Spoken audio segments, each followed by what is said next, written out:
Hi, I'm Neill and welcome to my Connemara tour. This is Inish Boffin again.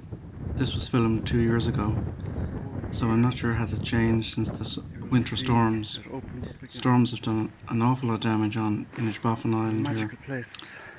So hopefully it hasn't been damaged this part of the island too much. There are shags here nesting.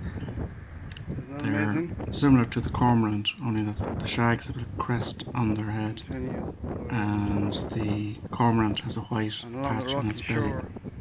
Other than that, they look very similar.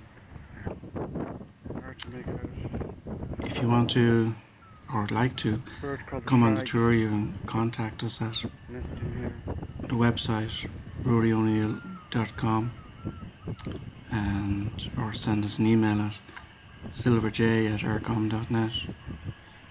I hope you can join us. Look forward to seeing you.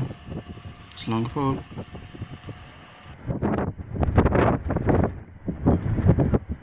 Room there.